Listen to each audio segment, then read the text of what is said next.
Good evening and welcome to tonight's regular meeting of the Board of Education. The meeting is called to order at 3:59 p.m. Roll call, please.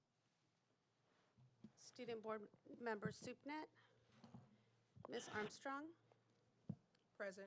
Dr. Alhesson, Present. Mrs. Garza, Ms. Stewart, Present. Mr. Critchfield. Present.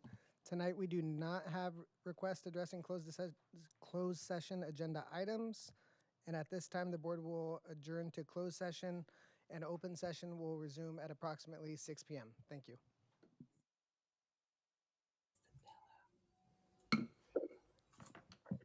Good evening, everybody. We will now reconvene to open session at 6:01 p.m. to resume the regular order of business. Board Clerk Mayra Garza will now provide an update on closed session topics. Good evening, everyone, and welcome. The topics discussed in closed session were labor negotiations, public employee discipline, dismissal, and release. The board took no action in closed session. Thank you. Thank you, Ms. Garza. Replacement page for item 12.2 is over there on the back table. And tonight we do not have cards addressing? No? Okay. Do we have any corrections to this evening's agenda? We do have a correction. We are withdrawing item 11.7, first read revised board policy 9320, meetings and notices. It will be brought back at a future meeting. Thank you, Ms. Acevedo. I would like to call Classified Employee of the Year, Ms. Kim Milot, to the podium to lead us in the flag salute. Welcome.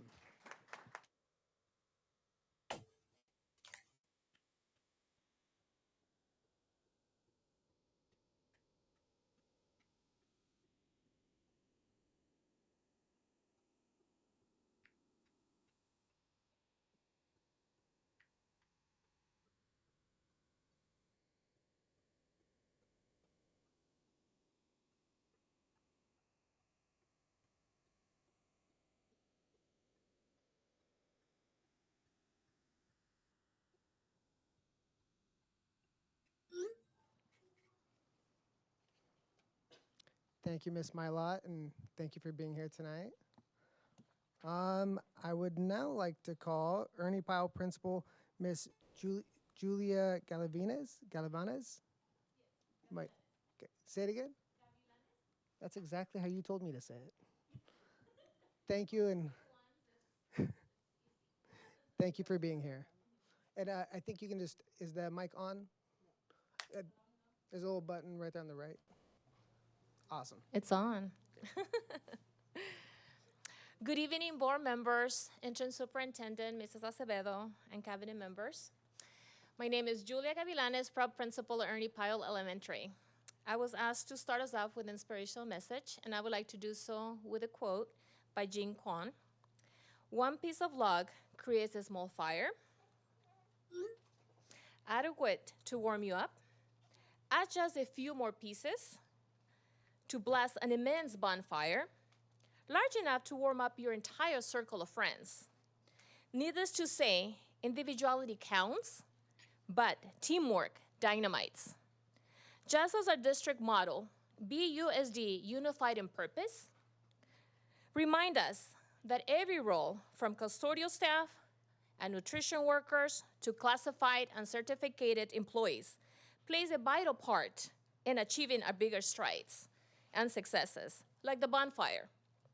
When we work together as a team, we stay united in our mission.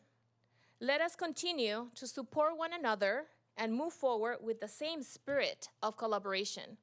Thank you for all that you do. Thank you.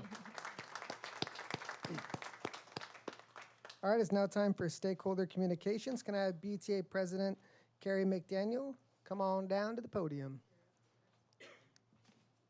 Thank you for being here, Carrie.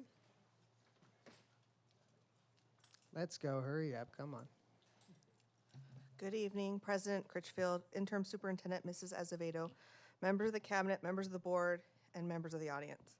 I usually come more prepared, but it's been a really crazy week.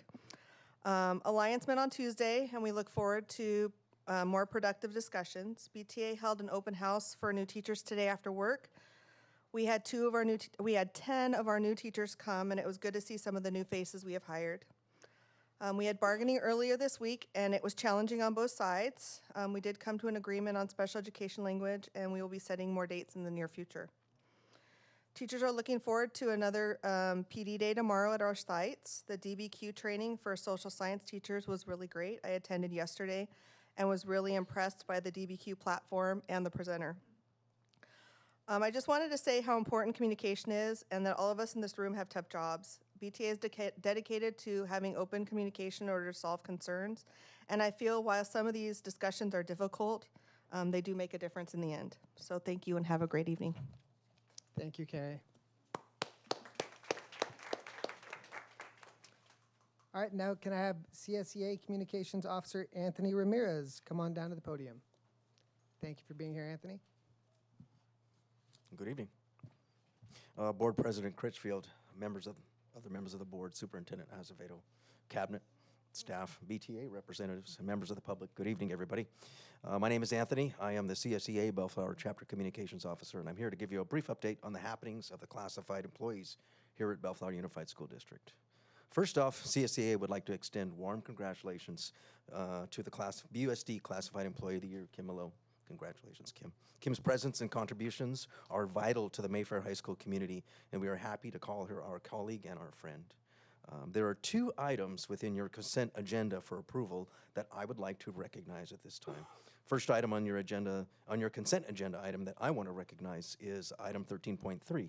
It's a memorandum of understanding. We call it an MOU. It's between the district and CSEA, and this one regards the classification of select food service workers. Thank you for identifying the need for these hardworking people to have more scheduled hours to complete their increased workload. We think they deserve it. Hopefully, this is only the beginning of district efforts to survey the work needs across all classified job families and address those needs as well. The second agenda item I wanted to recognize is item number 13.4. It's another MOU, but this one is regarding health insurance benefits for all classified employees for the 2025 plan year. The open enrollment period for benefits is going on right now. As you know, CSEA is eager to explore a wider range of health insurance options, and we are ready to partner with the district in securing the type of insurance benefits that will add to BUSD's ability to recruit and retain a quality workforce. We appreciate the new environment that our Deputy Superintendent Smith has brought to the negotiating table, and we look forward to resuming full contract negotiations very soon. Before I end my update, on behalf of CSEA, I also want to extend congratulations to the BUSD Teacher of the Year, Eugenia Thomas. Thank you for giving me the time to update you on CSEA business. Great, thank you, Anthony. All right, can I have PTA President Linda Morgan come on down?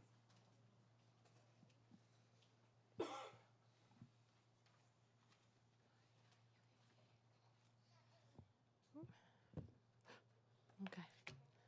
Good evening, everybody. I did bring slides, so give it a moment. But anyway, good evening, Board President Critchfield, board members, Interim Superintendent Azevedo, cabinet, staff, and community members. Okay, thank you. We've definitely hit the ground running this year, and a lot has happened already. I appreciate the communication improvements and collaboration that's been happening. Keeps me busy, but I'd rather be in the know. When there's no or not enough communication, it kind of opens it up for speculation, and that's when misinformation can go around very quickly. Again, I appreciate the communication improvements. Our PTAs have been very busy, and I'm extremely grateful for all their hard work. There's definitely a lot of excitement, and we're looking forward to making it another great year full of learning and fun. Next slide. Yeah, sorry. Back to school nights were a big success. Thank you to everyone that attended, and thank you to those that stopped by our PTA booths. Appreciate all your support. And our PTA volunteers have been very busy planning, and we're excited to share their plans and goals for this year. They provided information and, of course, recruited new members. Speaking of which, our next slide. So these are some of our PTA unit membership numbers. As you can see, A lot of them have already reached, 8 out of the 12 units have passed their 100 members mark and beyond. All the membership numbers are on the right, and that was as of Monday. Pretty soon, I hope to start taking into account the enrollment numbers to make it more fair for all sites. And just to put into perspective, last year we had a total of 2,400 members, and just after a month of school, we're already at over 1,800 members. So thank you all for your support. And next slide. There we go. So this is the one that some of you have been waiting for. Thank you for joining all 12 of our PTAs. Our membership campaign is year-round, so for those that haven't yet, it's never too late to join one or all, but thank you again. Next slide. So when I do these presentations, I always ask for photos from our sites. I've only gotten from Woodruff Elementary this time. This is their book fair. I know most or many of our PTAs have held their book fair, and I believe Greg Williams' last day is going to be Monday of their book fair. I think there's a photo on social media of President Critchfield at Lindstrom's book fair. So these are always a big success.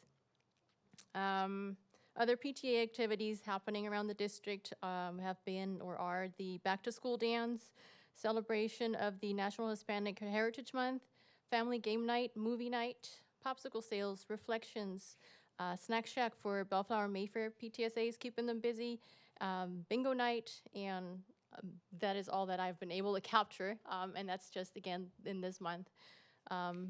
So they are very busy. And actually, Woodruff is holding an electronic waste recycling event this weekend. So if you have any electronics that don't work anymore or just want to clear them out, you can drive through their recycling event this weekend at Woodruff Elementary. Next slide. Thank you. So I've mentioned reflections before. Some of our PTAs have officially started their program. The art program looks a little different at each site.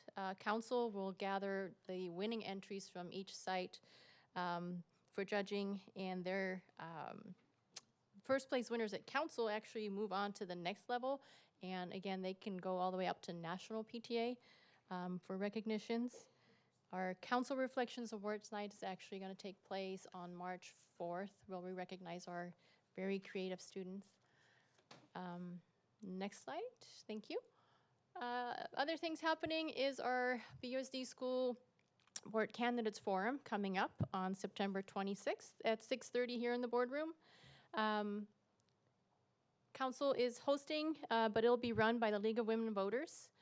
The Candidates Forum allows concerned parents and voters an opportunity to become better informed about their choices for elected representative. A candidate forum allows candidates to express their views openly so audience members can understand their position and make informed voting choices. Wanted to make a note that all 3 of the candidates running for Trustee Area 3 were invited. We have 2 confirmed attending, or participating. It is obviously for Trustee Area 3, but once elected, that board member will serve on the board and represent all our students in BUSD, so we encourage everyone to attend. 1 more, I think, or 2. Okay, so our Red Ribbon Week. I know you guys have the resolution for drug-free schools on the agenda tonight. Thank you for always supporting the mission to help keep kids drug-free. It is important that we educate our students on all forms of substance abuse and encourage drug-free and healthy lifestyles. We realize it's a year-round effort, but Red Ribbon Week is a great opportunity to provide awareness, education, and resources to our students and families. This will look different at each site and kind of depends on the age group as well. In some cases, our PTAs just focus on teaching students to be brave, to say no to drugs, and provide ways for our kiddos to stay healthy, both physically and mentally, by providing fun activities and positive affirmations. On that Friday, October 25th, some of us will get a chance to tour all our sites to learn and see how each of the PTAs support healthy, drug-free kids. And on December 3rd, Council will take time to celebrate and recognize our PTAs for all their efforts during that week. So for those that like to know more, feel free to attend our meeting on December 3rd. And then yeah, that concludes my presentation. I actually do want to thank my fellow board members as well. I'm usually just the one up here, but they are a great support. Not only do they serve on council, but they represent several of our PTAs at our local sites. And they're working hard on behalf of our students, supporting staff, and educating our community and supporting our PTAs. So I feel very blessed to be working with a good group of people. We're all volunteers, and we all work really hard, so I appreciate them all. And then, yeah, we usually try on our social media to share as much as information that we get about all of our sites. So please follow us. And if you're not already, I recommend you follow our PTAs, our individual PTAs as well, to stay up to date on current events and more of those cute pictures, since I only got from one site. Thank you so much, and I appreciate all your support. Thank you, Linda. Thank you, Anthony, Carrie, and Linda. And Linda, I will say that book fair at Lindstrom was great, and thank you and everybody in PTA that put in all those hours. It was great, and we appreciate everything you guys do. It is now time for the superintendent's report. Ms. Acevedo. Thank you. Good evening. I want to take a moment to address a serious matter that has recently affected everyone in our school community, the making of fake threats to some of our campuses. So students making false threats, whether in person, online, or through any means, including social media, is not a joke. It's a serious offense that can lead to significant consequences, including legal action and expulsion. Beyond that, it creates fear, it disrupts learning, and it wastes valuable time and resources. Every threat, no matter how fake it may seem, is treated as real by school staff, district administration, and law enforcement, and the resulting investigations take away time from ensuring our campus remains safe, a safe environment for everyone. Additionally, these disruptions impact students' education by halting lessons, interrupting important activities, and creating unnecessary distractions that pulls us all away from our primary goal, which is learning and growing together.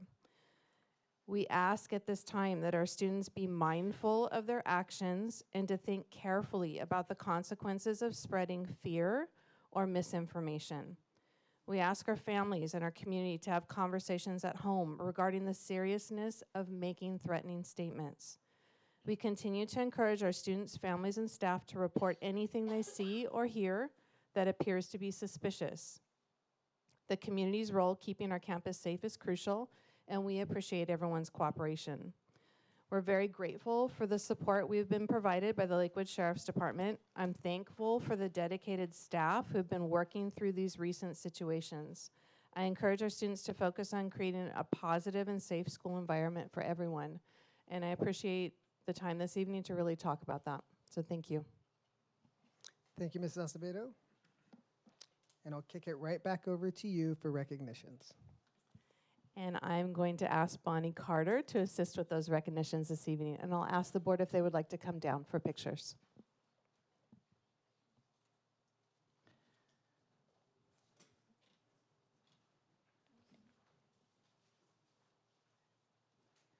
We would also like to invite Vice Chairperson Sue Burhow, Member Kathy Guy, and Member Jason Wiley from the Personnel Commission to join the board.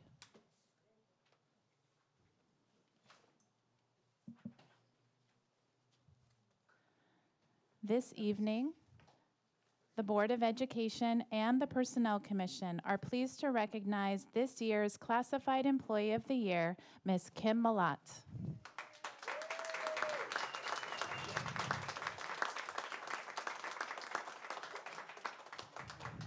Ms. Malat has been a valued member of the Bellflower Unified School District since 1999, starting her journey as a noon duty assistant.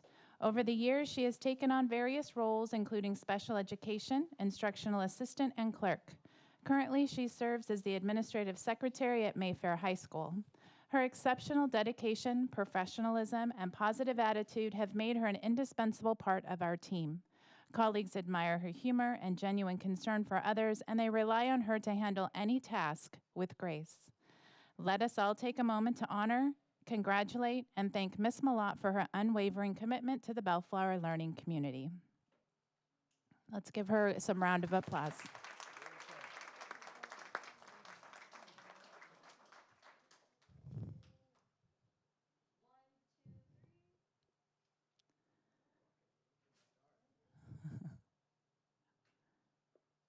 Miss Malott, do you have anyone in the audience that you'd like to recognize?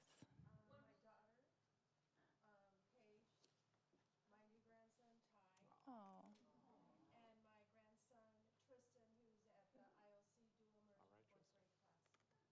All right. On behalf of the Board and Personnel Commissions, congratulations, Ms. Malott. Mhm.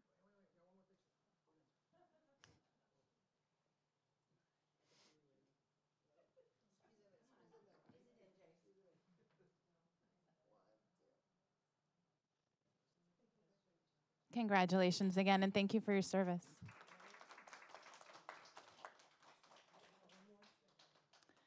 We have one more recognition tonight. This evening, the Board of Education is pleased to recognize this year's Teacher of the Year, Miss Eugenia Thomas.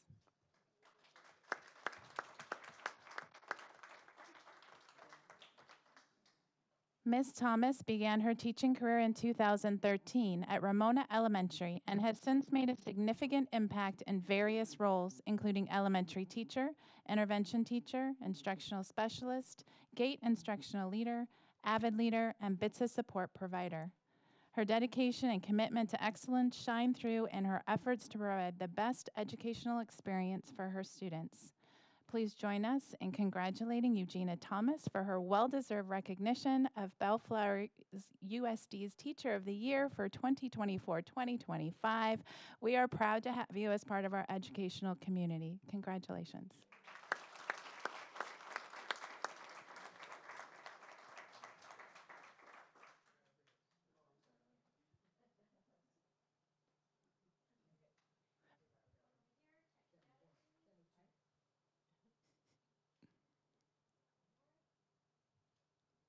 Ms. Thomas, do you have anyone in the audience you would like to recognize? Yes, so my dad is here. He's famous at Ramona. He's there every Veterans Day for our Veterans Day celebration. Wonderful. So I appreciate him being here tonight. And the person I want to be when I grow up, my daughter. She's my true inspiration, strong, powerful young woman. And I just appreciate all of their support. Wonderful.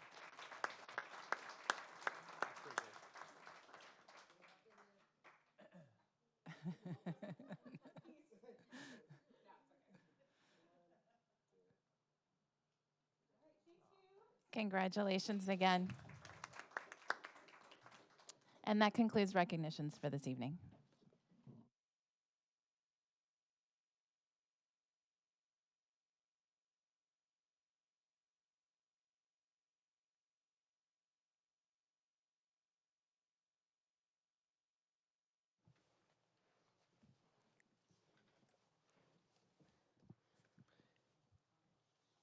Thank you, Ms. Carter. All right, we do have a public hearing this evening. Do I have a motion to conduct the public hearing on resolution sufficiency of standards aligned instructional materials for 24-25 grades TK through 12? So moved. I second. Okay, are there any members who wish to address this item? Members of the public that want to address this item? No? Any discussion from the board? Do I have a motion to close the public hearing? You have that motion. Do I have a second? Second. Roll call, please. Student Member Supnet?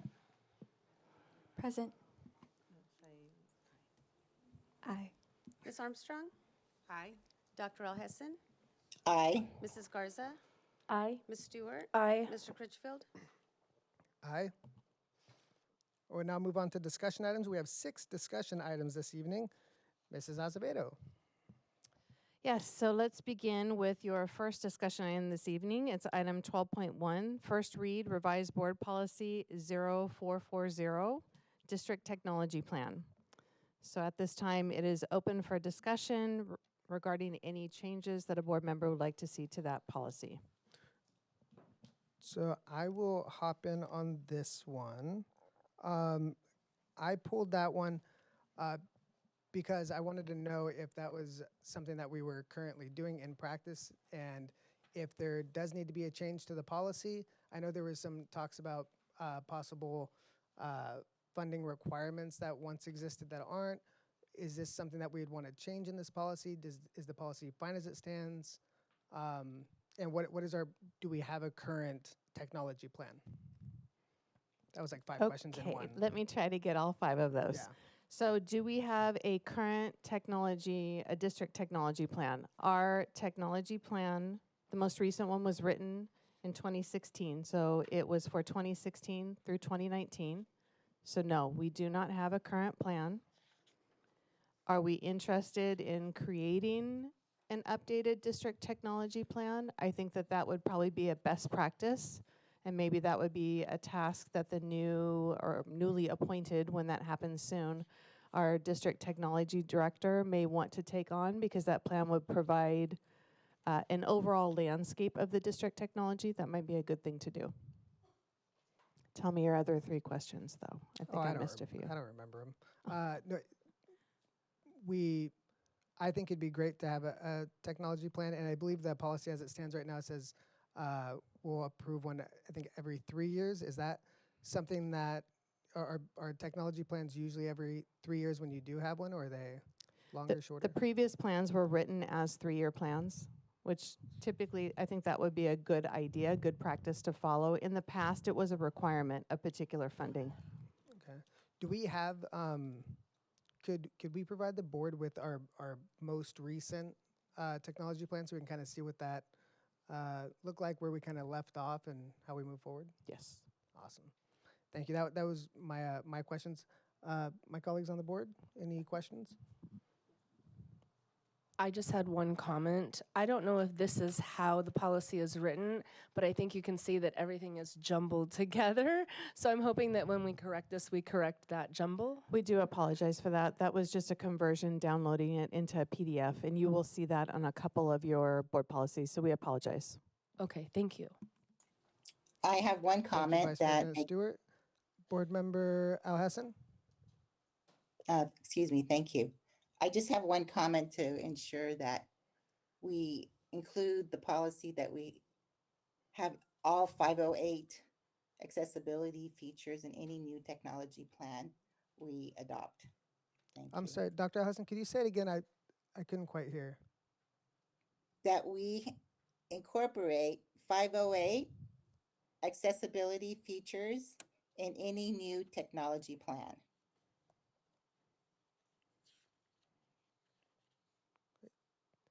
Thank you, Dr. Alhassan. Any other comments from the board? Yep.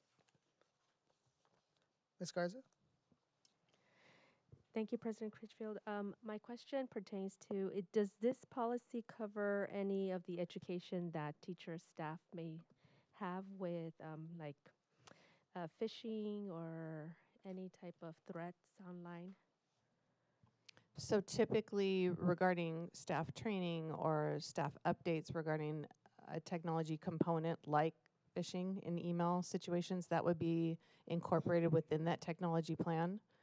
What we're doing currently is sending out, our IT department notifies our entire staff when there is a phishing possible episode district-wide. They'll send out a message to staff to warn them and give them some tips to avoid. Okay, but there isn't any current like type of education or video that can be seen by a staff member to kind of see that if in case they don't.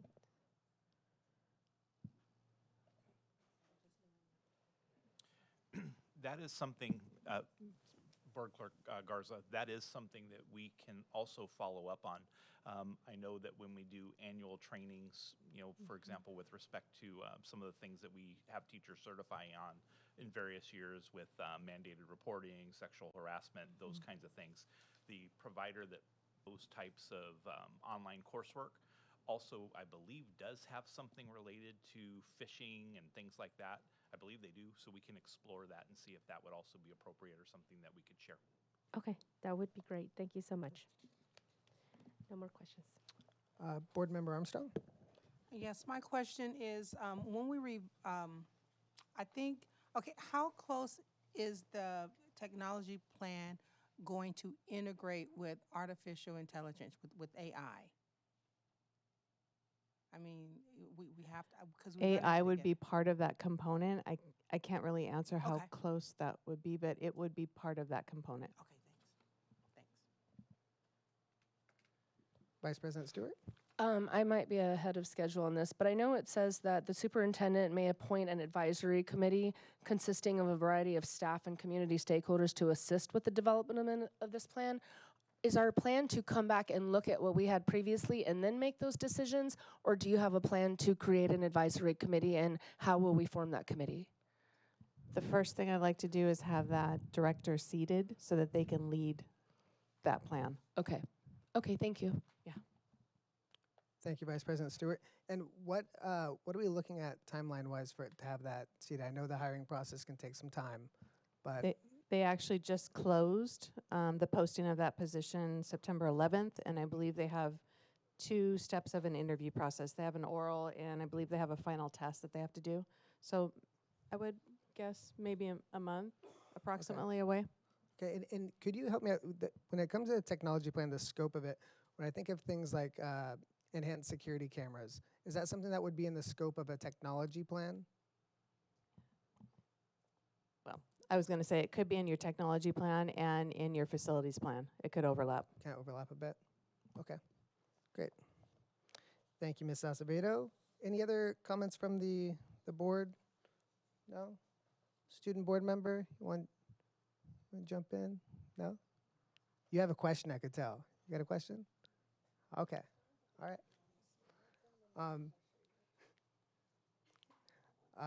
Okay, so We will move on then to your next item. yeah, we'll just move on. All right, so the next item for discussion is item 12.2, also for a first read. This is revised board policy 0510, school accountability report card. Open for board members to make comments or suggestions. Great. Vice President Stewart? I pulled this item because I felt like there should be a change in the language. So I would ask my colleagues to look at the 4th paragraph. It says the principal or designee may provide a visible means of identification for all individuals who are not students or staff members while on school premises. I would like that to say will or shall, because I do believe that when we have visitors on campus that they should have some type of ID. Ms. Stewart, I'm so sorry, but I think we're on the board policy right before that. We're on 0510, which is school accountability report card. I didn't pull that. Over to Ms. Garza. It's okay, no problem. Thank you.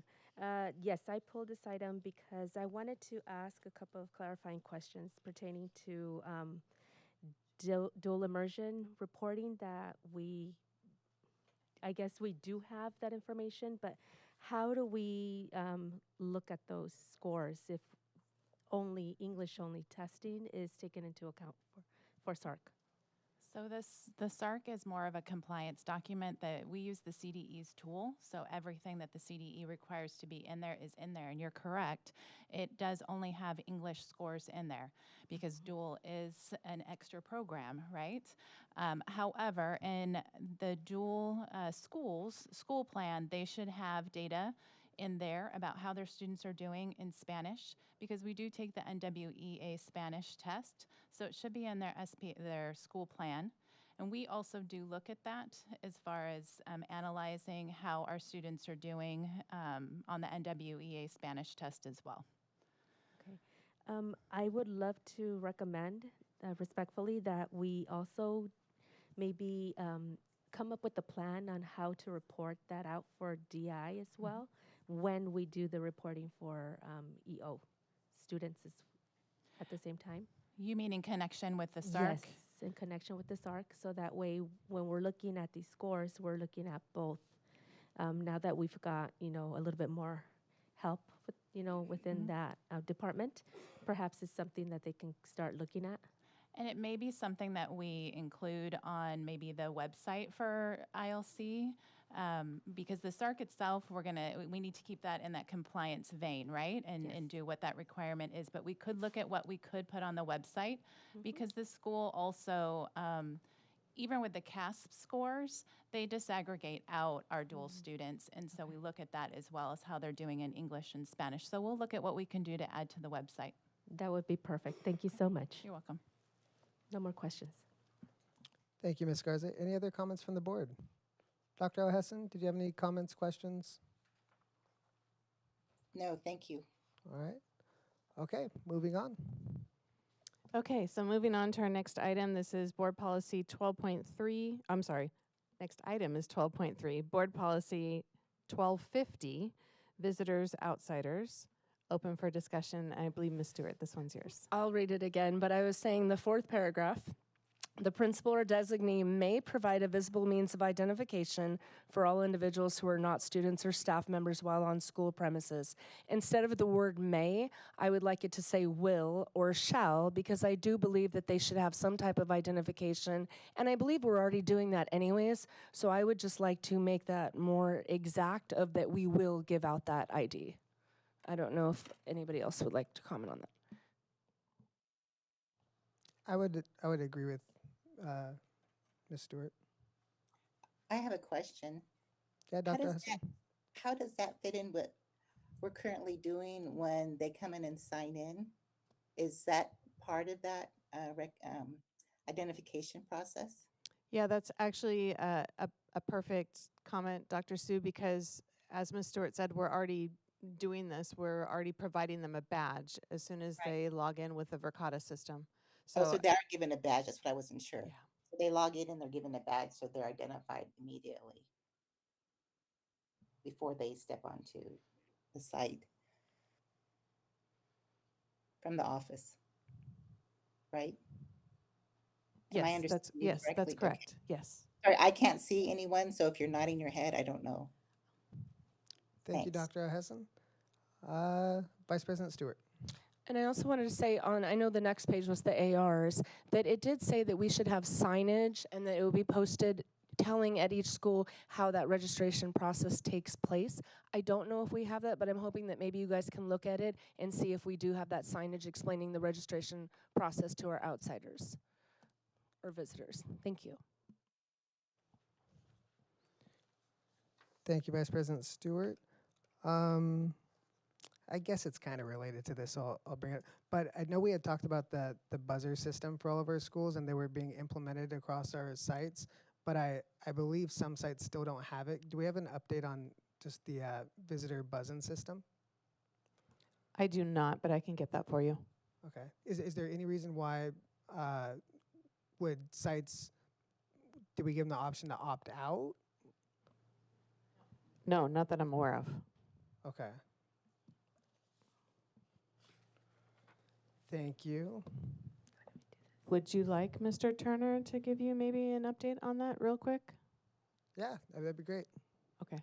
Mr. Turner, do you mind doing that? Or Christian? I don't want to put you guys on the spot. I'm just curious, those buzz-in systems. Good Welcome. afternoon. How are you? Yeah. So the update on that is that currently we do have the cabling teams going through all the elementary sites. We are working on the administrative buildings, finishing up here. We just installed the one on the parking lot side to Building A.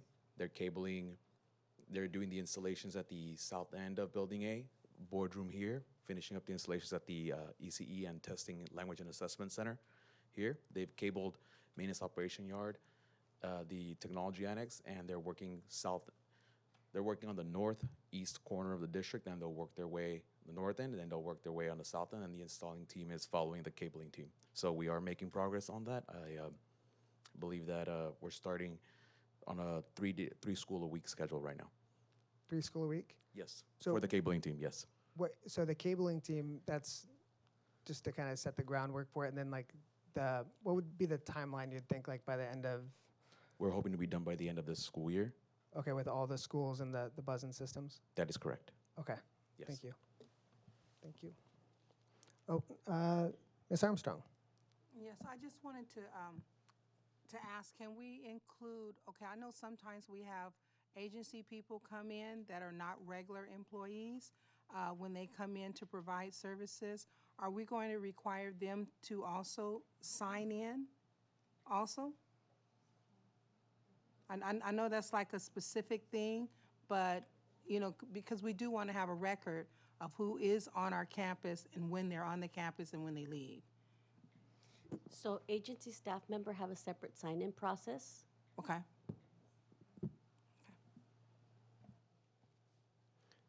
Does that answer your question? Okay. Ms. Garza? Thank you. As far as agencies and staff members that come in on campuses, do they also have to wear a designated badge that identifies them? Yes, they're all required to wear a designated badge. Okay. And currently, right now, do we have all teachers having to wear badges as well on campus? No, that's not an expectation that our teachers wear badges on the campus. Okay. So just to confirm, you're saying that our process right now, when someone comes in, they're given a badge upon entering? It's not a badge. Let me clarify that. It's really a sticker. It's a sticker label. So they Okay. go through the Verkada system, so they're putting their driver's license that will scan through to ensure that they're clear and safe to be on our campus. And then they're provided a badge or a sticker to wear for the time that they're there on campus. Okay. And so that's just a temporary, correct? Correct. What about our parent volunteers who come in maybe on a weekly schedule? Do they have to do that too, or do they go through a different process? I would need to find out and get back to you about that. I'm not sure if they're signing in every time. My guess would be that they're signing in every single time and they have a sticker on, but let me get back to you about that. Okay. Just because I know that as a teacher, you know, I have people who come into my classroom all the time, but I think even though they're there always on the same day, maybe the same time, it still would be beneficial for staff members to understand who they are. Because I know that I've been told, if you see someone without a badge and you've never seen them before, ask who they are, if you can help them. My best guess is that they're signing in every time, which means they're going through that Verkada system as well, so they have that badge. But I do want to get back to you just to make sure that that's correct information. Okay, perfect. Thank you. Thank you, Ms. Garza. Ms. Armstrong? Yes, just another question. How are we verifying the individuals that come on campus? Are we using their California ID, driver's license?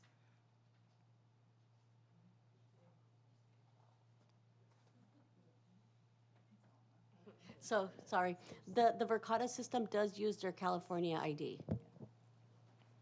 And you have a system in place if something negative should come up after you have a yes. system in place? Yes, we get alerts.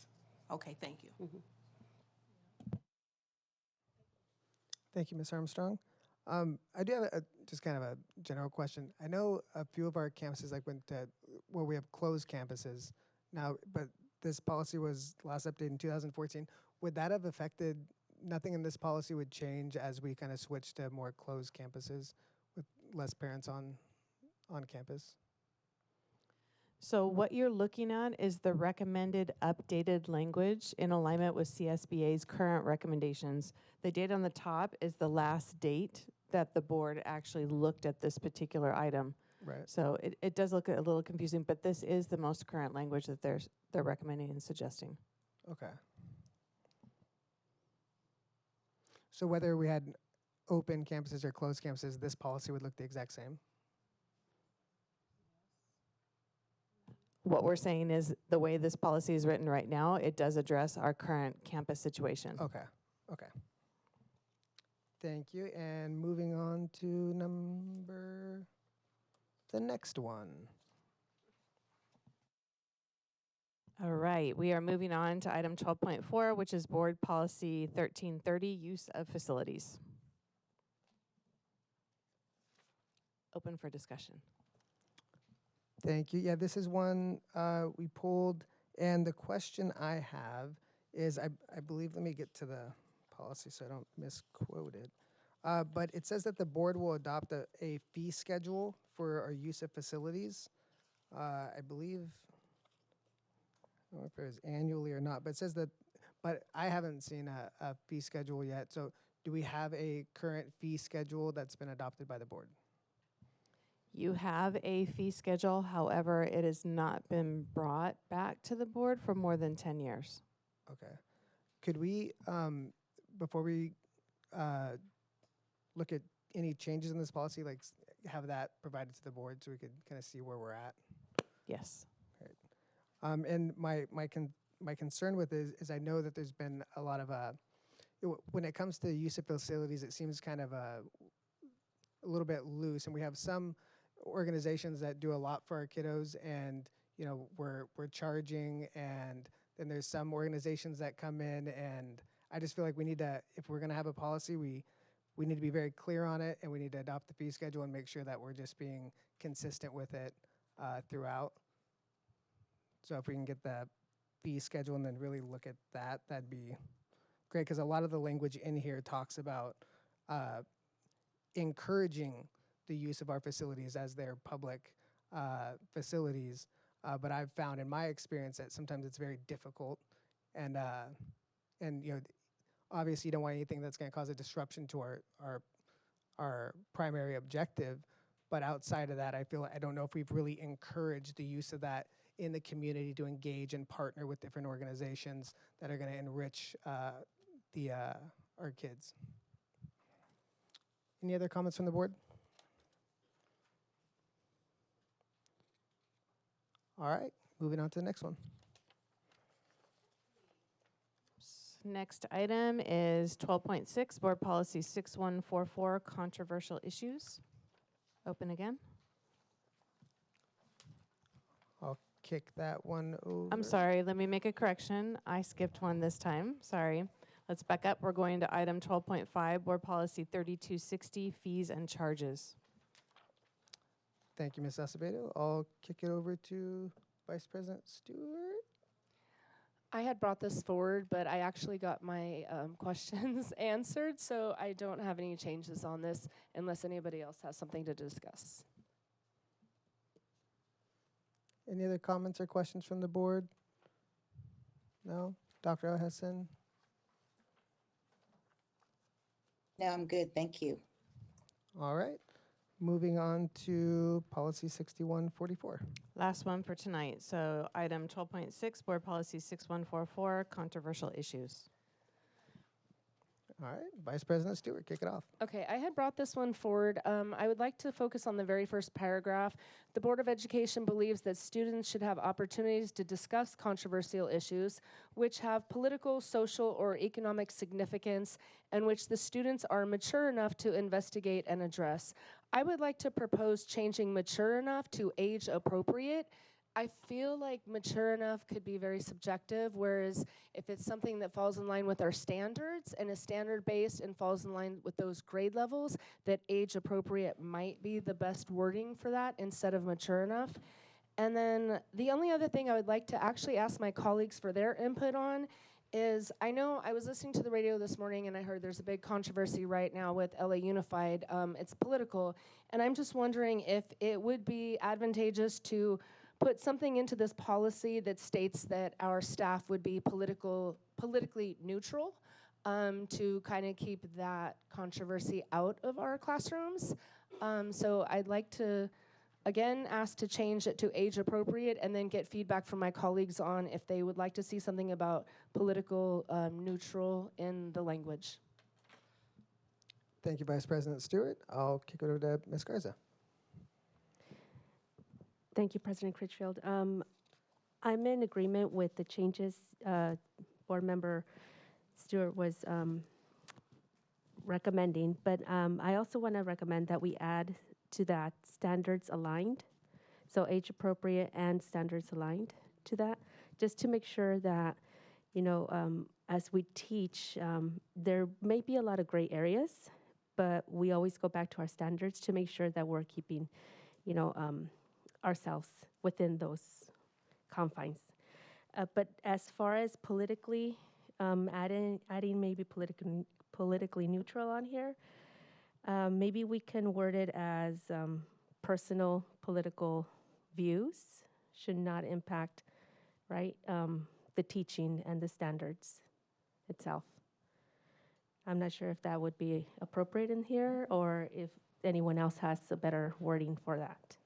You know, right now, they're using the term unbiased. And so that's what they're using, unbiased. And I also agree with the age appropriateness, because I know some issues right now that are going on.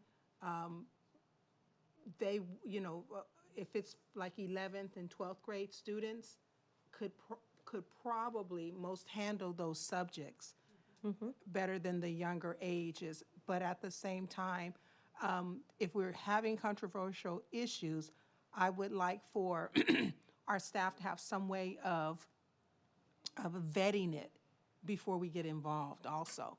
And you know, we're going through something like that right now. You know, just, you know, to vet it to make sure that it will benefit the kids and that they will learn like all sides, both sides of the perspective on the issue.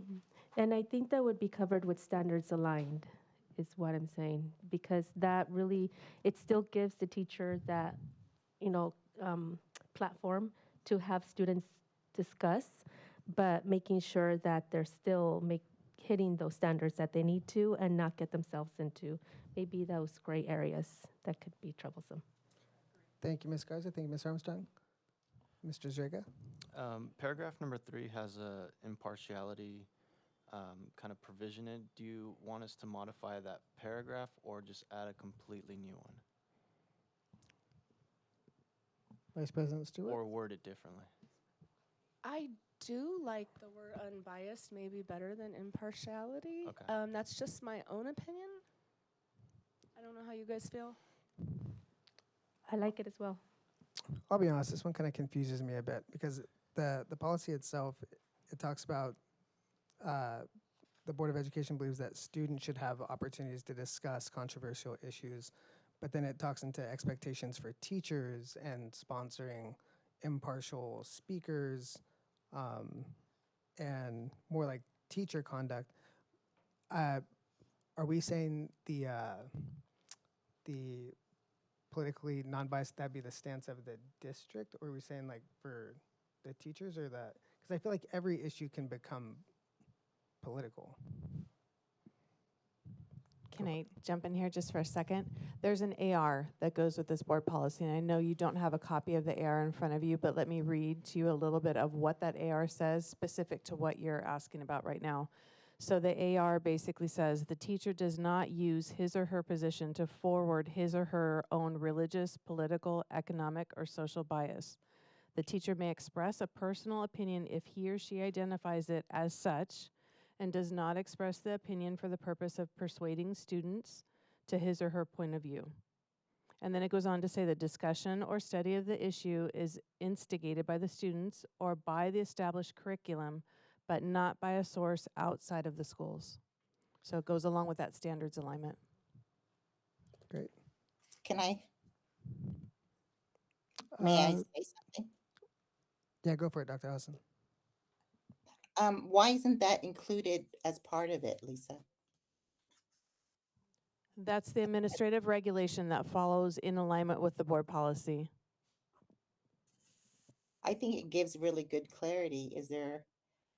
I don't know how my other colleagues feel about it, but I think that would be something good to incorporate into the policy. That's just my opinion.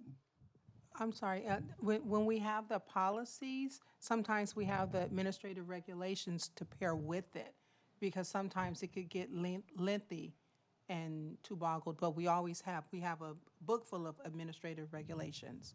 So, board policies, administrative regulations with the instructions and more details. Thank you, Ms. Armstrong. And I do know that there is some language in the policy itself that kind of echoes what the AR is as well. Yeah, Vice President Stewart? So then I guess I would just like to see the age appropriate changed for the mature enough.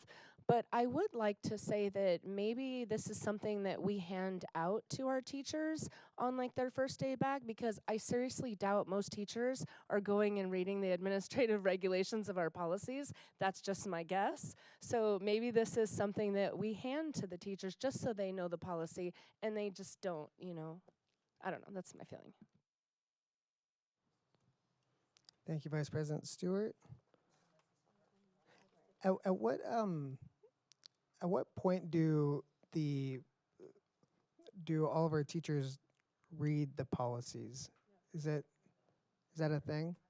Let's get a feel from the. No. So like this one, like it says like the board expects teachers to ensure that all sides of controversial issues are impartially presented with adequate and appropriate factual information without promoting any partisan point of view. The teacher should help students separate fact from opinion and warn them against drawing conclusions from insufficient data.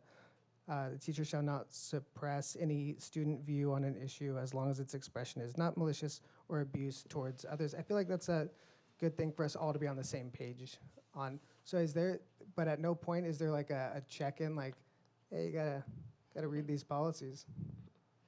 No? No, but Doesn't sound favorable by the We facial can expressions. include that in their staff handbook. We could put some of these ARs that we think would be appropriate. But we can also have them maybe sign off on it too, correct? To confirm that they've read it. I think we can explore that. We can look at that. Or even probably included in some of the onboarding or professional development. I mean, just figure it out. How I they know can that. get it. I know that through Long Beach, we are given several board policies at the beginning of the school year, along with our, our regular workshops that we have to attend for, mandated reporter. And so at that point, we have at least 4 policies that are directly given to us by, district office to go ahead and read and kind of sign off on online. So maybe that's something that we would like to explore if we want to all be on the same page. And I think I would agree with maybe highlighting the most important ones, or maybe even we could talk to our teachers union to, every time they send out a communication, throw a policy in there that might get your teachers in trouble or not in trouble to help them out. I don't know, just maybe we can work together to just let people know what our policies are. I would be okay with you guys deeming what you think is appropriate to give them, but some of these may be appropriate to give them at the beginning of the year. Thank you. I think it's a great exercise in just having that open, positive communication, especially as we start to really look at a lot of these policies. I know my colleagues and I have paying extra close attention to the policies, and we want to make sure that the policies are right and they fit our district and everyone's on the same page. And when there's an issue, we can talk about it from a good standing. Okay, any other discussion on that one? Dr. Hessen, do you have anything else? Student board member, Ms. Armstrong? Thank you, I'm good. All right. Moving on to major action, I believe. Yep. Moving on to our first major action item, 12.1, second read of revised board policy 3350, travel expenses. Do I have any questions or comments from the board?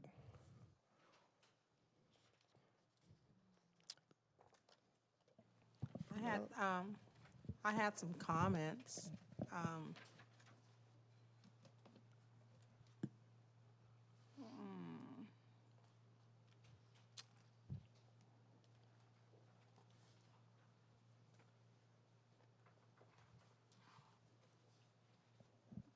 Well, I thought I had some comments. I Take your do. time. Well, you. Go ahead, Amy, and I'll come back. Vice President Stewart? The only thing I would like to discuss is, again, the very last line that states within 30 days of travel, board members will provide a report on what information was provided at the conference. I still believe that this should be in our handbook and not in policy. But I'd love to hear what you guys think. Thank you, Vice President Stewart. So, yeah, you're probably right. I think it's important that when we do spend district money that we are bringing that information back so we can all benefit from. And maybe having it in policy is a little much. Maybe it would be good in the handbook. I'm open to that if that's the will of the board. but I'd love to hear everybody else's opinion. I believe we can have it in both. So you'd If- like to see it in policy and in the handbook? Yes, if it's, that way it's in there twice, so that way, we cover both ends. Yeah. I could imagine, and I'm not going to speak for Vice President Stewart, but I could imagine the issue would be, okay, so it's within 30 days of travel.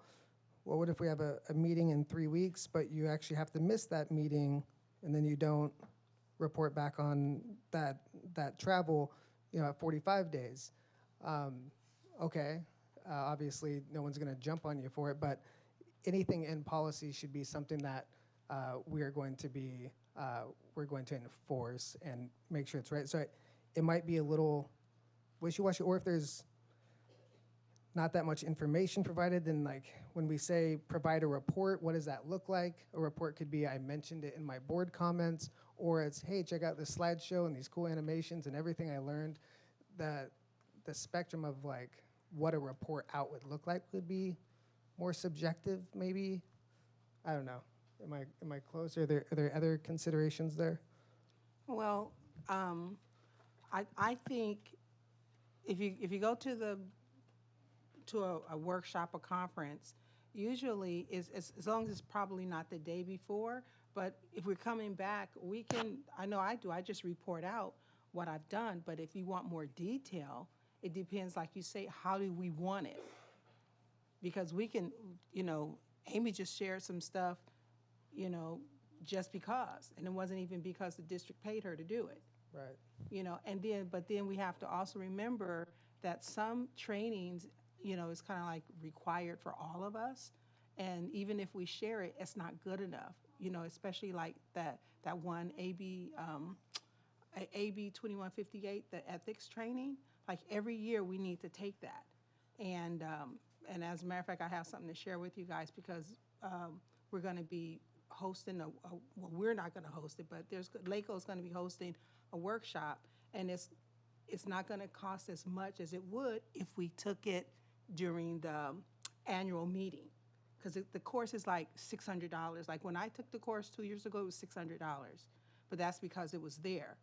But now we've worked something out to where we are in, they're offering it to us now because it's like 2 years again, and for only like $125. So some things we have to do on our own. We can take it together though. Yeah. So, but yeah, we need to figure out how, because we can definitely sit here and speak about it. But if you want more than that, then what is it going to be? Right. Thank you, Ms. Armstrong. I think that's the question of how much we really are going to report back. I think something in between just mentioning you did something and providing a whole presentation, I think it's more just justifying the time and the money that was spent and why it was important and relevant to the board business. But I'm fine removing it from the policy and having it in the handbook. My main thing is just, the board approval for expenses over our budgeted amount, and then making sure we're aligning our per diem to the state number. Those are my two big things. Anything outside of that, I'm open to more discussion.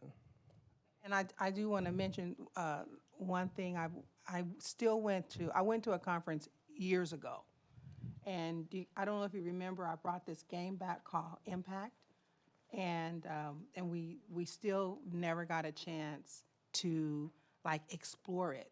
So the thing is, we have to allow ourselves time to, if I wanted to come back and share that, we have to allow time for it to be shared.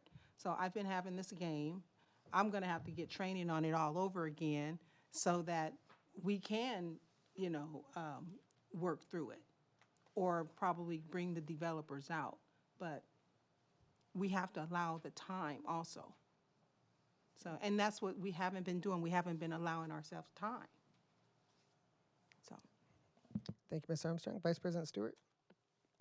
Does Dr. Sue have anything to add before I go? Dr. Sue, do you have any comments, questions?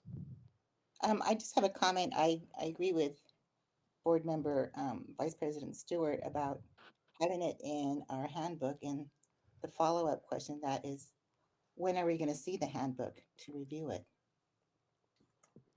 Great question. Let's see. Board Member Armstrong, Board Member Garza, do you want to give a quick update as it pertains to the item? I can give an update during my comments. Is that okay? Yep, that's fine. Perfect. So All right, then, Vice President Stewart. yeah, I do agree with what you were saying. I just think that the handbook is kind of like our general ARs of how the board should do things. And I feel like policies, I just don't want to see people breaking policies. Like, to me, the policies are really important and we should be following those policies. The handbooks we should also be following as well, but they're more guidelines, whereas I take this a little bit more seriously. So that's why I just think it might be better off really detailing how we want it in our handbook. Because again, like, I went to the CABC conference. They didn't give us slides, so I couldn't put anything in that folder because that particular conference, there weren't like slides. When we go to CSBA, they always give us the slideshows. So it's very different. I thought about, making copies of my notes and dropping them in, but I typically do it in my border parts. So every conference is different too. So I just don't want us to get caught up in this policy where we have to do this when maybe sometimes we cannot. That was my thought. Thank you, Vice President Stewart. Totally fair. And I think I'm the one who brought that item up to add the 30. So I'm fine not having it in the policy if Ms. Garza, if you're fine having it in the handbook.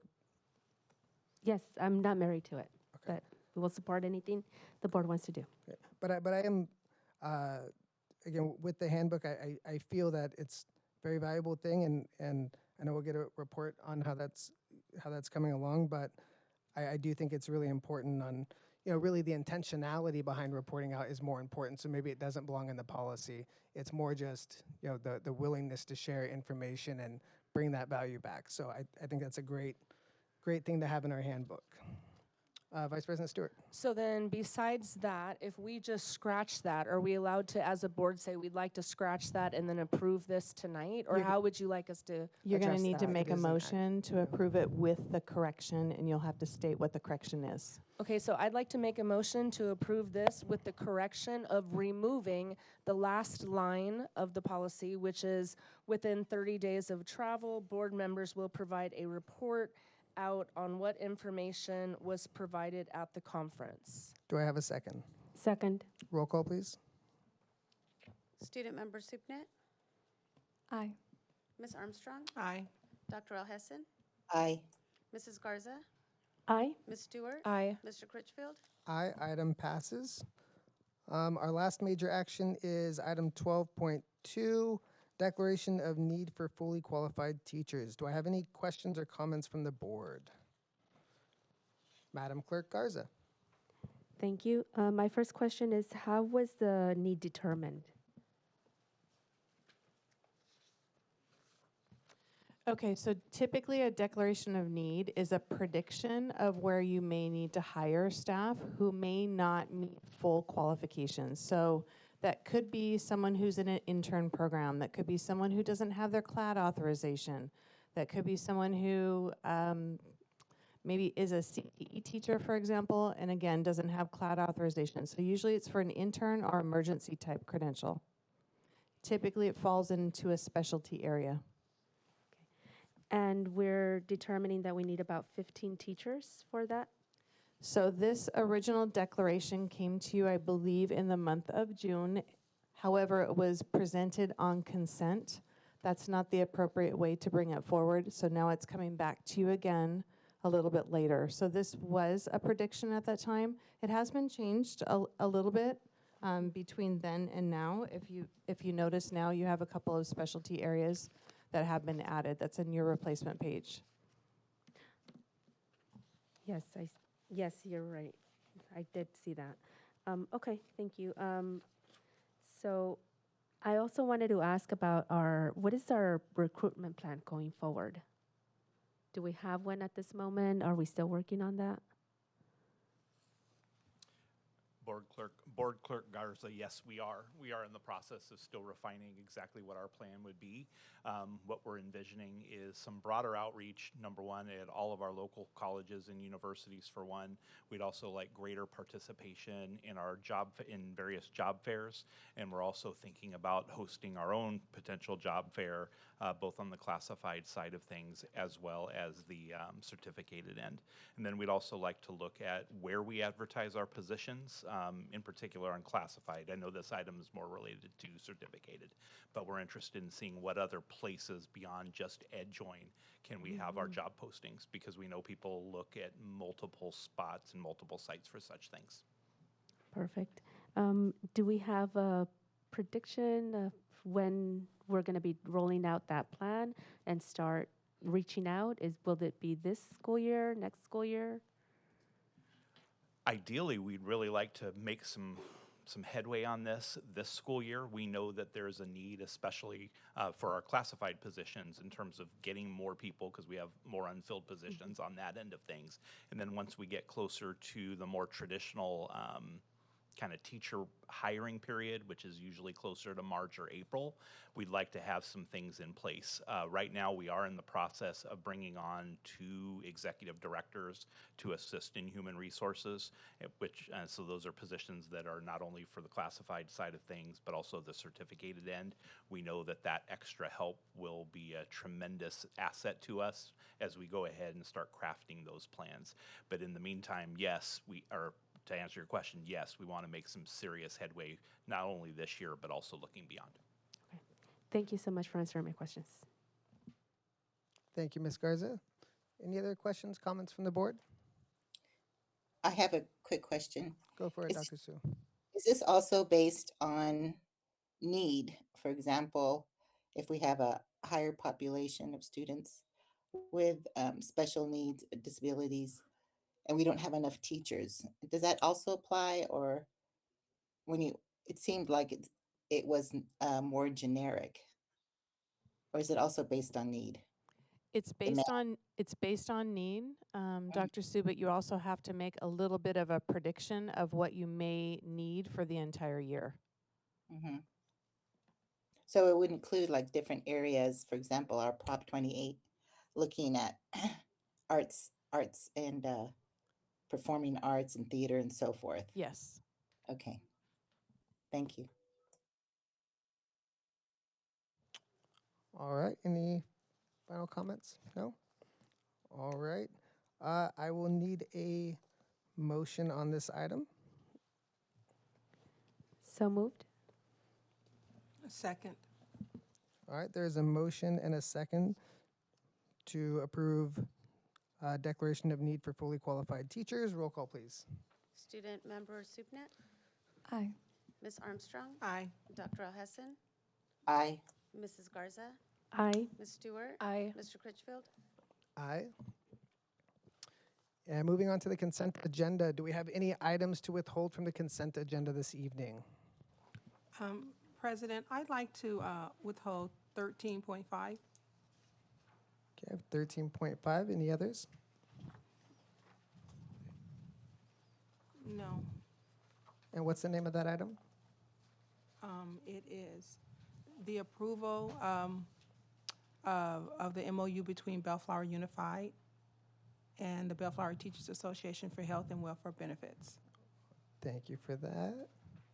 I just had a few questions. Sure. Okay, do I have a... But that's, you got it. Okay. Any others, colleagues? Dr. Sue? No? Okay. Okay, do I have a motion to approve the consent agenda and withhold item 13.5 MOU between BUSD and Bellflower Teachers Association? So moved. Okay, do I have a second? All right, we have a motion and a second. Roll call, please. Student Member Supnet, Aye. Ms. Armstrong, Aye. Dr. Alhessan, Aye. Mrs. Garza, Aye. Ms. Stewart, Aye. Mr. Critchfield. Aye. All right, consent agenda passes, and we'll move on to the first withheld item, item 13.5 MOU between BUSD and the Bellflower Teachers Association. Ms. Armstrong. Yes, I remember, talking about this, but I didn't ask this question. And so I'm just wondering, like, are teachers allowed to switch plans? Since we're absorbing the cost? Or do they have to remain? So thank you for that question, Ms. Armstrong. We are currently in open enrollment, and so teachers do have the ability to switch plans. So this accounts for the increase in cost to the plan that they would happen to shift to. Okay. So it does account for that, It does account for that? It does. Okay. If they so choose? if they so choose, depending on personal circumstances or life circumstances. Yes, so it will account for that. So they'll be able to? Okay, I didn't know whether we were going to hold them to the plan that they had, even though it's during open enrollment. That's all I wanted to know.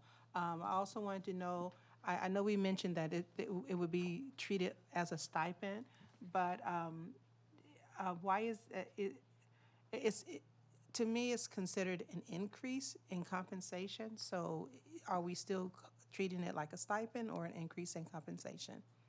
It's a stipend. It's a one-time stipend to Just a one-time. offset the cost increase to our members for the increase in their health insurance. So it will be a one-time stipend. Okay, that's it. Thank you, Ms. Armstrong. Thank you, Ms. Smith. Thank you, Ms. Armstrong. Do I have a motion to approve item 13.5? So moved. Do I have a second? Second.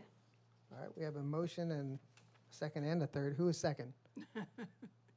Who was it? All right, so we have a motion by Vice President Stewart, a second by, was that Dr. Sue? Was it you? Ms. Armstrong? Roll call, please. Student Member Supnet, Aye. Ms. Armstrong, Aye. Dr. Alhesson, Aye. Mrs. Garza, Aye. Ms. Stewart, Aye. Mr. Critchfield. Aye. All right, motion passes. We will now move on to board communications. It is time for board members to communicate and report out. We'll begin with Board Member Armstrong. Thank you, President Critchfield. Well, I attended on Tuesday, I attended the back to school night at Ernie Pyle. And visiting Ernie Pyle is like going home. There are teachers that are still encouraging my children, although all with the exception of one have graduated. I love taking pictures with the teachers and showing the pictures to my children when I get home. And if the teachers ask for a photo, I'll go ahead and take a photo with them. Or one teacher even wanted me to make a phone call. So I made a phone call with my kid so that they could have a quick conversation. I also visited Washington. Again, some of my children participated in the chorus, so it was really nice to visit that campus again. And I visited a few classrooms, and it was really a lot of fun. I had a lot of fun at Washington.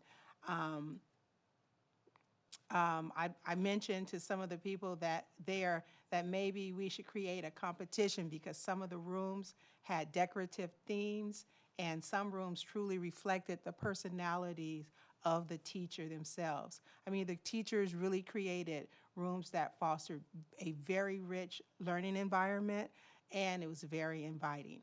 I mean, I really had fun at Washington.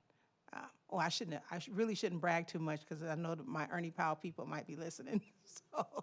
But I also want to, I mentioned this earlier when we were talking about our training. I want to invite my fellow board members to take the CSBA's ethics training to fulfill the legal requirement.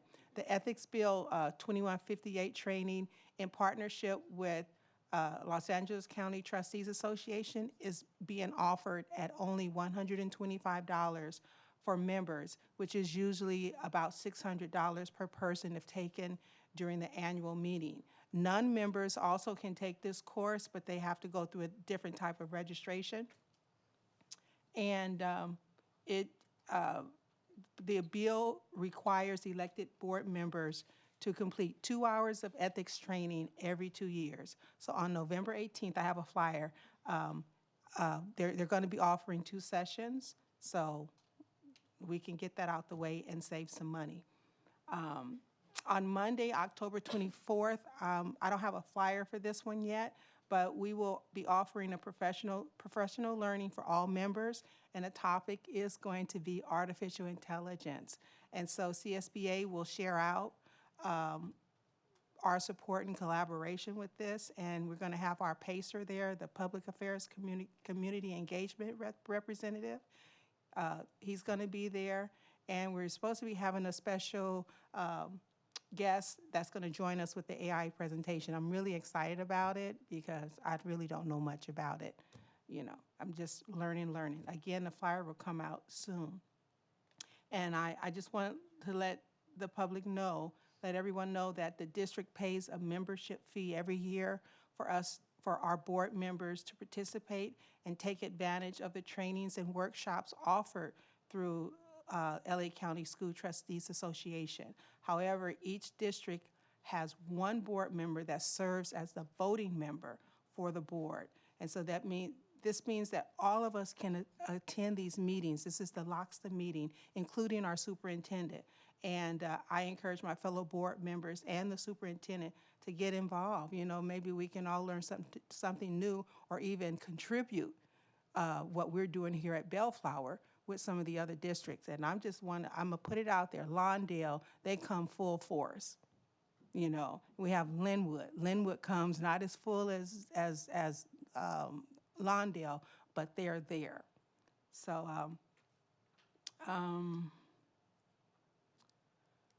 and I think that's about it. That's about it. Thank you, Ms. Armstrong. All right, thank you. And Dr. El Hassan.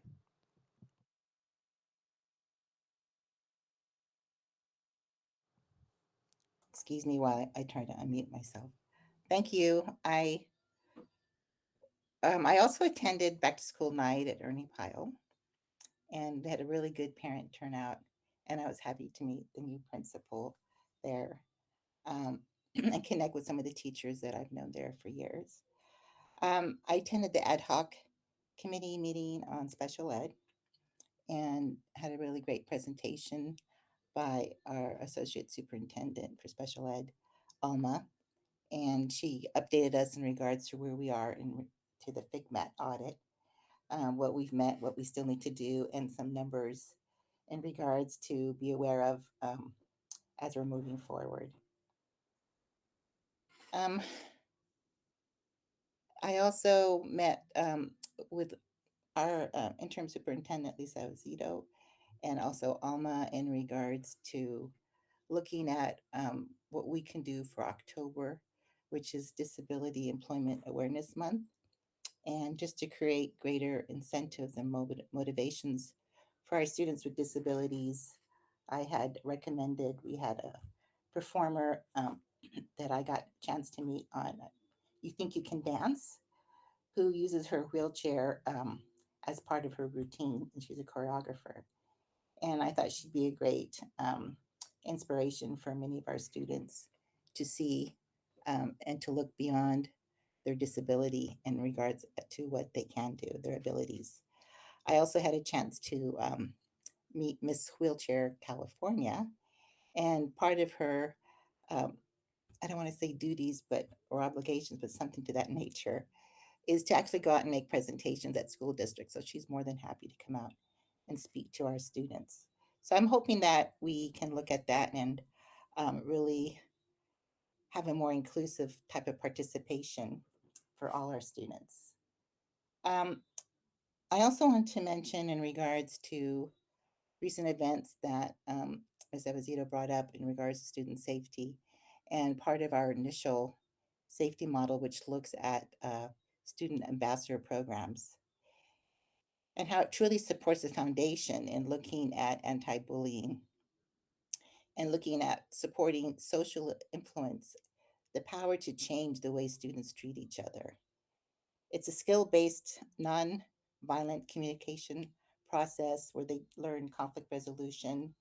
They learn to diffuse potential incidents in the moment. Also, it's evidence-based. Research has showed that it has immediate impact. and it supports students who are feeling isolated and excluded. I think that's an important part of addressing a lot of the issues nationwide, not only in our particular area, but throughout the state, that these are coming up more and more. And the student are the center of our sites, and being able to have a student ambassador program to initiate safety and support of all our students, I think is critical. We're looking at our students are the future. It's part of our jobs as public officials, educators, and parents to help ensure that our children grow up to respect the rights of others. The Safe School Ambassador Program will help to change the environment in our schools so that incidents of bullying and other inappropriate behavior are reduced. Through the program, we can begin to create a generation of young people who treat others with kindness, dignity, and respect. And I think that's really the cornerstone of really what I wanted to emphasize the importance of this. And it is part of our safety model that we have to support our students. I'm hoping that our student board members would be interested in taking up this initiative and supporting students and looking at how we can really start this program to ensure safety across all our sites. I also wanted to mention that in reviewing our legal portal on our Friday memos, that I'm seeing it's totally blank, and I wanted to find out if we are really looking at logging in hours of our, not only our general, excuse me, attorney, but also the ones who are working on our special ed projects. So I just like to see accountability and transparency in regards to recording of hours of our attorneys who are working for the district, since it is use of our public funds. Thank you. Thank you, Dr. Hassan. Madam Clerk Garza. Thank you, President Critchfield. Unfortunately, I came down with COVID during back to school night, and so I was not able to attend anything. I think I jinxed myself because our last meeting I said I was going to go to all of them, and I went to none of them. Sorry, I'm going to have to hit you up on, open house. Hopefully that, I'm okay, healthy, knock on wood. I know I'm going to jinx it again. So I also did attend our Personnel Commission meeting this week. Very interesting. Thank you for letting us talk, and listening to our comments, to my comments. I think that we are definitely going in the right direction, especially now that we've opened that process up for everyone. So I really appreciate that. Thank you. And as far as an update on the Board Governance Handbook, Ms. Armstrong and I did meet. We did look at that Governance Handbook, and we made adjustments to it. And I did send them over to our staff. They did make some changes on them. But I did have a discussion with our president and also with our current interim superintendent. And it seems that we may need to revisit it just a little bit more. So I'm going to ask if Board Member Armstrong is able to, get together with me to look at it again. We have a new document that perhaps can help us, guide us, and make this handbook a little bit better. Because the way it stands right now, it seems like a lot of what we have in it kind of overlaps some of our policies that we already have currently. And perhaps it's a better way to kind of just sit down a little bit with our new staff members who can give us a little bit more information and guidance on that. So if it's possible, I would love to explore some dates with you. But it is there, it's done, it was completed. But it seems like it just needs to be, looked at a little bit more, especially given that we're now gonna add one more, suggestion as to how we as board members report out to the public. So I think it would be best that we go back and revise it again. Thank you. Thank you, Ms. Garza. Vice President Stewart. Good evening.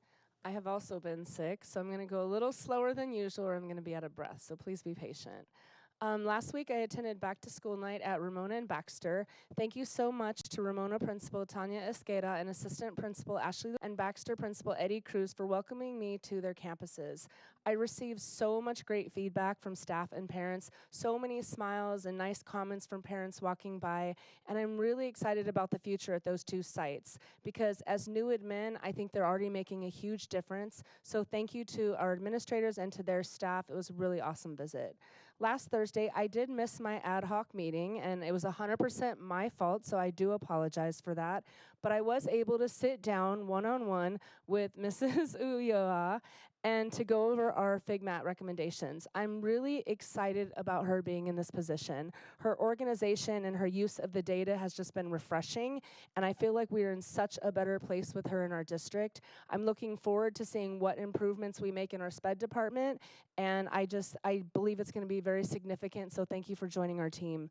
Also on Thursday, I attended back to school night at Stephen Foster.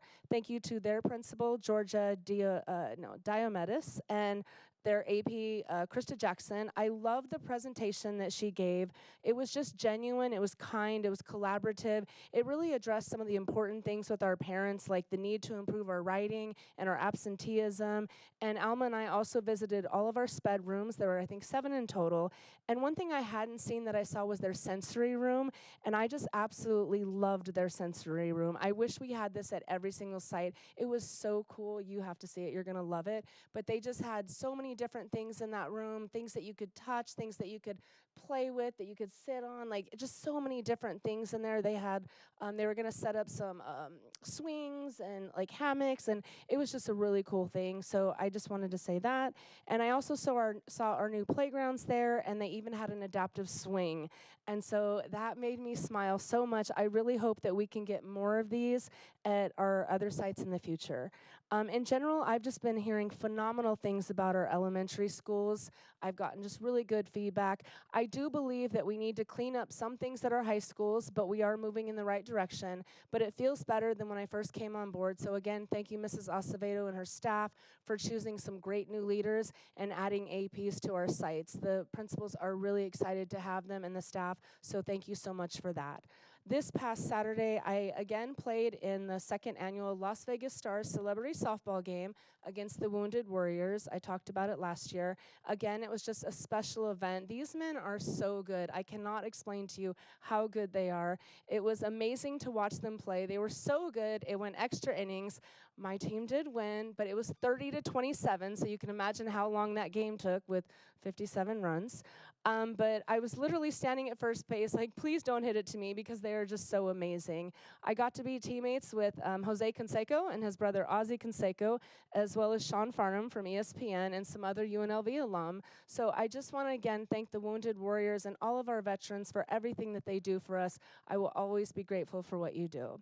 And I just wanted to take a minute also to address the numerous threats that we've been having throughout our country right now related to these school shootings. I had a 6th grade student come up to me on Tuesday and ask if these were real, because they're seeing things on TikTok, they're seeing these rifles, and they were truly afraid. And I've also read posts on our community pages regarding our schools, our district, and even our school board members on what we are not doing to protect our children. And I just would like to say to the community, if someone has some amazing ideas, please email me, because I'm not totally sure what we can do differently. We take these threats seriously. We work with law enforcement and the FBI to make sure that they aren't credible, but we cannot control all of TikTok and what these children say and do. We try, but it becomes a very difficult situation sometimes. Even yesterday, we had a threat at my own school, and when I showed up to campus, there were already 4 police officers there on campus. So we do try. I had a 6th grader today that I had to send to the counselor because he was crying and scared. So we do take these seriously. We want to make sure that our safety is a priority and that our students and our staff are going home. We have kids too. I'm a teacher. My daughter wants to make sure I get home safe as well. So I just wanted to say that we do take these as a priority. It is very serious, and we'll get through it together. And then I just would like to say congratulations to the Bellflower girls flag football team. team. They are undefeated. Coach Miller is doing an amazing job with our girls. And I also would like to say that I really enjoyed this meeting and not having to push the buttons. I just added this, sorry. But I just feel like when we respect each other and work together and we can just hit the mics and see, that someone wants to talk, it feels like a more genuine conversation. So I really appreciated the way President Critchfield ran the meeting tonight. And that was it. Thank you so much. A compliment for me? What? Student board member Supnet, you're up. Good evening. This is my first meeting, and please, I'm really sorry. I get really nervous. So this Monday, I attended a student advisory council meeting, and one of the main concerns and topics that we discussed was regarding around the same topics of school shooting and the incident at Bellflower High on Friday. As a student, it's very scary when we see a lot of threats like this online. It honestly kind of like I tried avoiding coming to school because of how scared I was. Honestly, getting feedback and talking with Mayfair and Somerset along as my school at Bellflower, it was really comforting to hear that, that we all take this very seriously, knowing that the district does contact law enforcement and makes sure this is credible. It's honestly really comforting. It's so scary, but I honestly just really appreciate that we all do everything that we can to ensure safety. Also, discussing things that we can do for the district to, make everything better for everyone. And I also wanted to talk about, a couple weeks ago, we had our back to school night at Bellflower.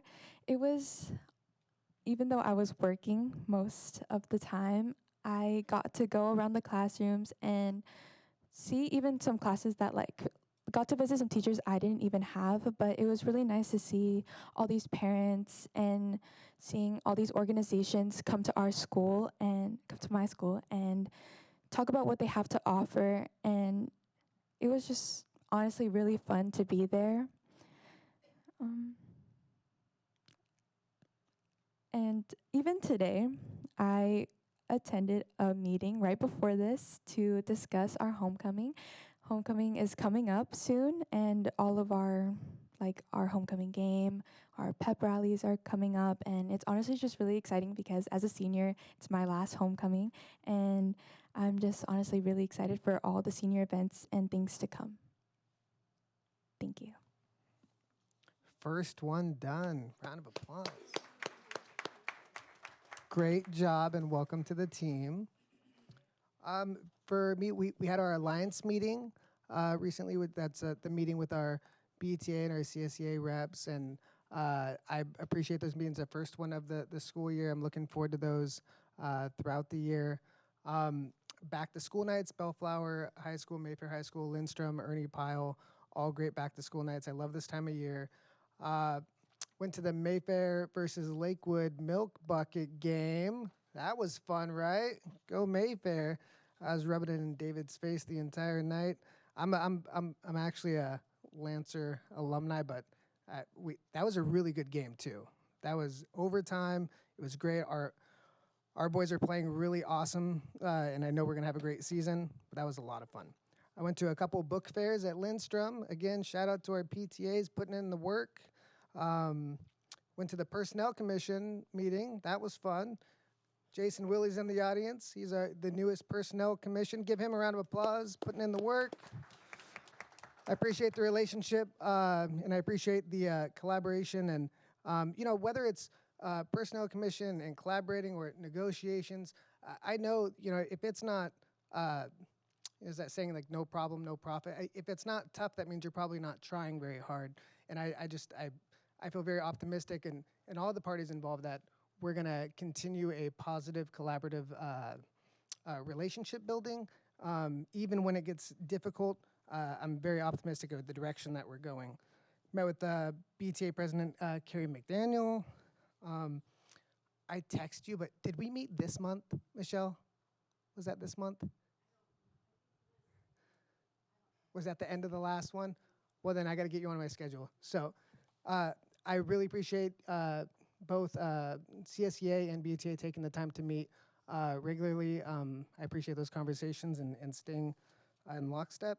I also met with Lakewood Police Captain Dan Holguin and talked a lot about safety and the things that we can be doing. And I know we talked a lot about it, like was like a year and a half ago, about a lot of things, and it did feel a little reactive, to be very honest. And we laid out a lot of options, and we did follow through on a couple of the options, and I think they've worked out really well. But I'd really like to dig in and revisit, because I think that there's some things that we can do, and you know, we've had discussions, so that's something I'd like to bring before the board, maybe at our next meeting, some of the options and move in that direction. Because although we can't control TikTok and social media, there are things that we can do to improve our security across our district. Let's see, what else? I think that's it. Thank you all for being here tonight. And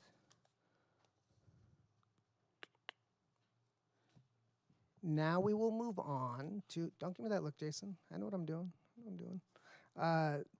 Does the board have any questions regarding the informational items this evening? President Seeing Critch- nobody, I'm just kidding. Vice President Stewart? I just would like to ask that one correction be made for Renita's representative. That would be Nelda McCone. It's McCone, and her last name is Prater, Praytor. She's one of my colleagues at my work, so I just wanted to correct her name for you guys. Thank you. We'll get that corrected. Thank you. Great. Thank you, Vice President Stewart. Again, thank you to all my colleagues for all the discussions tonight. Amy's right. I think it went very well without me having to sit here and push buttons all night. And thank you all for being here. At this time, if there's no objection, we will adjourn the regular board meeting, and we will until our next board meeting to be held Thursday, October 10th, 2024. Have a good night, everybody.